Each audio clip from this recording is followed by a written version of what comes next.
So, Mark, in a few days, you'll be at Rayburn. Yeah, actually, by the time this airs, I'll probably be practicing on Sam Rayburn, right?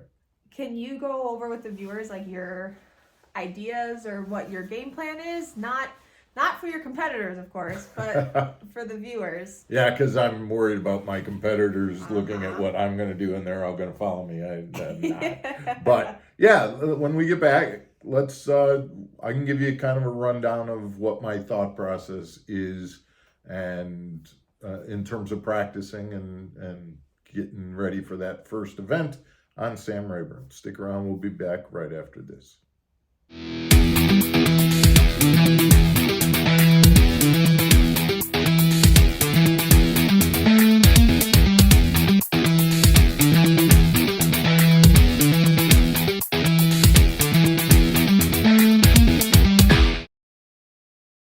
Welcome back to the channel, everybody. I'm Mark Fisher. I'm Megan Fuller. So, Megan, you asked about my plans for Sam Rayburn. Yep. I mean, you've been in this room pretty much nonstop. In the tackle room, in the barn, getting the boat rigged and getting everything ready to go. Yep. And have done some planning. I think we did an episode a while back talking about things like paying attention to the weather reports, paying attention to the water and things like that. Right. So I have been doing that, and you should go back and watch those videos, guys. Yeah, and they're important, and I followed my own advice. I've been keeping track of the weather.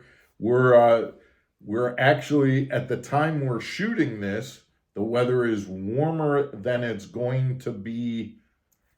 Now when this is on here. That's a bummer. Well, but it's still going to be in the 60s, so or upper 50s, and then the tournament itself, by the time the tournament rolls around, should be close to 70, that'll be nice.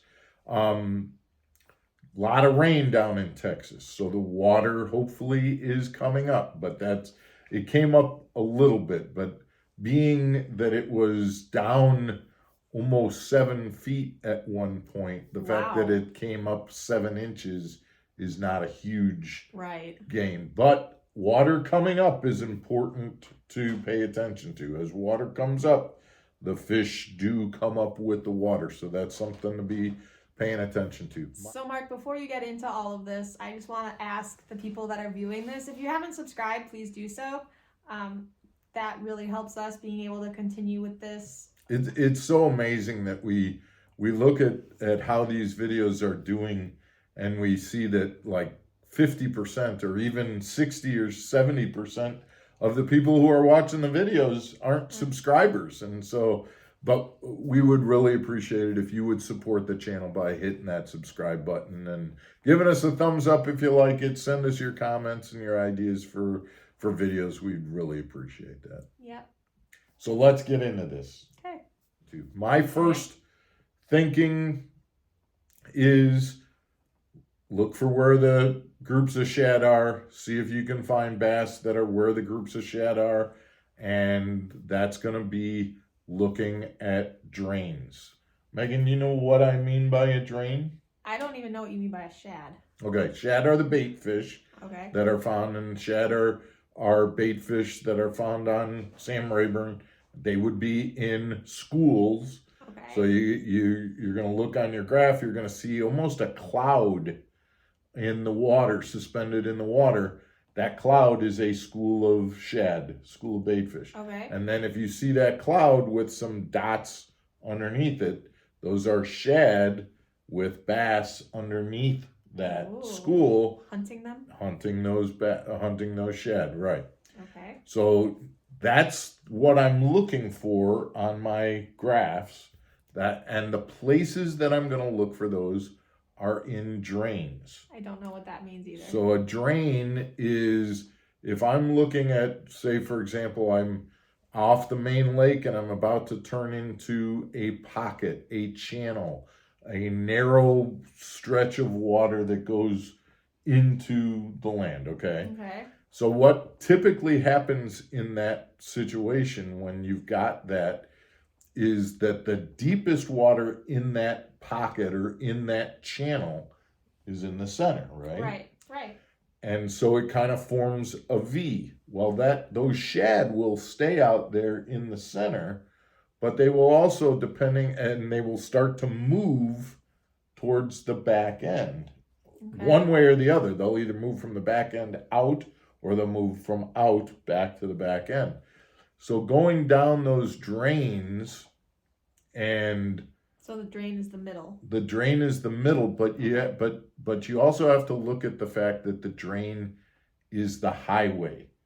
When we go from Chicago to Rayburn, we're taking a path. We're going down a highway. Uh-huh. When the shad and the bass are going from winter to spring, where they're going to spawn, they're going to take that drain and follow that drain, that deep water, until it leads to shallow water. They aren't going to cruise along the shallow bank all the way. They're going to stay out where the bait fish is, but it's springtime. Springtime is getting close, so they're going to be traveling down that deep water highway where the food is to get to the shallow water where they spawn. Got it. Okay. So keeping that in mind, I want to stay on that highway where I'm going to encounter them, and then I'm going to look for key areas that might be holding areas along that highway. In other words, rest stops that they might use to congregate. Loving all the metaphors. Yeah, lots of metaphors. But so where we would stop at either a gas station or an oasis or a hotel, they're going to look for points and curves. Okay. Grass edges, rock edges, but any kind of a curve is going to put some structure into that, and that's a good place for, again, the shad to end up staying near that bend, and then the bass stay, grass coming off from that. Differences in the edge. Is it a vertical edge, or is it a sloping kind of an edge? So as I'm going down that drain, I'm going to be looking for those different contours and seeing whether or not there are shad, and then seeing whether or not there are bass that are there. It's going to be a 50-50 deal between checking my graphs and using my graphs to kind of locate that, and then getting out and fishing and seeing if I can't determine, how to catch them in those areas. So that's pretty much my game plan, but I'm also open to the fact that, does the rising water have an impact? Are they moving shallower? And so, I'm going to have to, I have no idea what my initial game plan is, whether I'm going to stay on that for 3 days of practice, or whether I'm going to figure something out while I'm on the water and scrap that whole thing and go a different direction. I feel like sometimes you are going to have to scrap the whole thing, because if you think about what you were just explaining with the shallow parts and kind of the things that veer off with the water being that low, that could not even be water. That could just be mud or grass or... Absolutely. And right. then your whole plan is like, oh, well, we got to start back at ground zero. I've seen some videos, of some of the events that have happened in the last couple of weeks on Rayburn, and they literally, where there was a boat dock when I was there 2 years ago, there is 40 feet of mud until the water starts.